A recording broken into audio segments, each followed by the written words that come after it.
which has resulted in our schedule shift. And these horses will do their dressage test, then switch gears and join us yet again this afternoon in the show jumping as Karen O'Neill makes her way again. Holly alluded to it. I will reiterate it for you. She is able to go around this ring a little bit until they blow the whistle, because in this ring there is no way to go around the outside. So she hasn't officially started her test yet, which is different than we typically see. Totally. And her legs really are that long. Yeah. This is not a small horse, yes, right? No, it's a big horse. Karen literally has the world's longest legs. She's so tall. Yeah. So Clooney 14 comes forward now with Karen O'Neill in the tack. Yeah, she's made the trip down from the Pacific Northwest. Done that drive many times up and down I-5. It's a nice 2-day drive. So it's a great start of the year for Karen here. So Karen hails from North Bend, and this horse owned for Karen by Annika Aisling. Lovely. And he's 16.3 hands, so you can really appreciate the length of Karen's legs, knowing that in mind. Not a small horse. A 2014 model Westphalian, Clooney 14 is. Beautiful. Nice halt salute, not quite immobile, but she rolls with it quick. And this is a horse that can really score very well on the flat. I think this is their first 4 together. This correct? is actually, so on paper, if our stats are telling us correctly, it's also their first event of the season. It is, yeah. So, that's interesting. I think, with horses at this level, it's so astronomically different what people choose to be their preparations. Absolutely. Versus, young horses where you're trying to get mileage and experience. Yep. But this horse, has a very promising record. At the advanced level last year, he had a couple of wins, as well as at the 3-star level. And they completed the eventing championships here at Galway Downs in November and finished 5th there in the 3-star. So some good success to date. It's just hard, coming from the Pacific Northwest. There, first of all, are no events. Yeah. So for this time of year. Absolutely. So if she's planning to do a 4 long, if she's going back east to try, and she has to get this 4 short done. So this is really her only chance to kind of get it done. And I've been out seeing the course. I think Clayton's done a really good job. I think it's very, very fair. And I think the footing's going to be great. These guys get a run tomorrow before the storm, which is really nice. Yeah. So the footing's going to be perfect for them, which is, again, setting them up to be good. Karen's also a rider that rides very beautifully on the flat.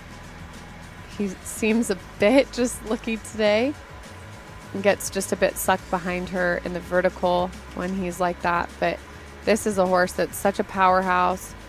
He's got so much promise in all 3 phases to deliver on the day. Look at that extra expressive walk. Look how white his stockings are. Again, shout out to telling those you, grooms. shout out to the crew. They're as white as her gloves, Yeah. which is no easy feat. I'm all about that. I'm a big turnout person, so I appreciate it when people actually put a little bit of extra effort in. It does make a difference, I think. Yeah, look the part to be the part. Yeah. In this particular test, those half pirouettes right in front of the judges. You're not getting away with any sticking there, that's for sure. So they move on in this long walk work.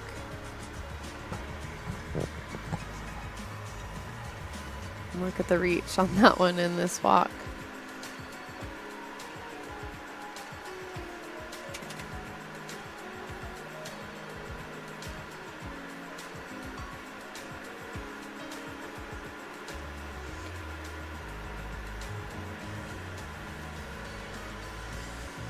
Holly, tell me about, the different horses you've ridden over the years. And, again, in this division, Karen won't be, but we have, many of these riders that are gearing up for either a 5-star or the 4-star at Kentucky this year. And this will be their final run. They're electing to stay west. And I know you've done both. Mm-hmm. I know it's so case by horse totally. And where they're at their career. But for yourself, like the preparations here? Do you feel like that can be what you need? And how do you kind of determine with your different horses what they need for that? I think back in the day, like there wasn't as much opportunity out on the West Coast, and now we have a lot more events with great courses. My own big thing would be a horse that hasn't really galloped or competed on grass. That is a big difference, because out here on the West Coast, all our courses are prepped on dirt, so it's like literally perfect footing. So I personally like to give them a good run on the grass somewhere. You know, in Tammy's case, I mean, my bombs have been around the world. Her horses have been back and forth across the country a million times, so they're a bit more experienced. But for someone that hasn't, I mean, that's just my opinion and what I do. And it's just getting a different run, different feeling, because Kentucky, you're on grass. Yeah, absolutely. I mean, even if the weather's terrible there, the footing holds up. Like it's been there for so many years, and it's so well rooted, so established. It's I've been there when it's been pouring rain, and the footing's still fine. I mean, but just be able to gallop around, and it's a different balance that you need, and putting studs in. We don't put studs in. Sure. Well, a really beautiful full hold still. There you go. Halt to finish up their test, and just a little bit extravagant in the changes, but as you can see, Karen is very excited to be able to get underway in their first big 4-star international together. And look at the power this horse has. This is another one, coming to the level, newer at this level. He's just 10 years old, and so when they get, I think, to this 4-star level, it takes a little while for them to even establish the muscling and the strength at that level to then really show their best work. And I think this is going to be one you're going to really want to keep an eye on for some absolutely incredible work in this phase in the very near future. I agree. And honestly, like now there's so many things out there to help horses last longer.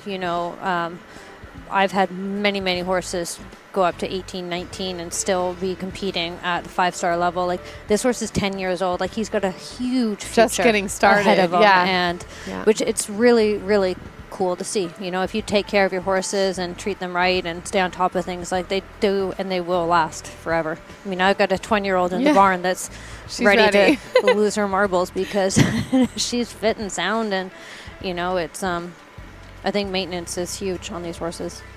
Well, this is Australia's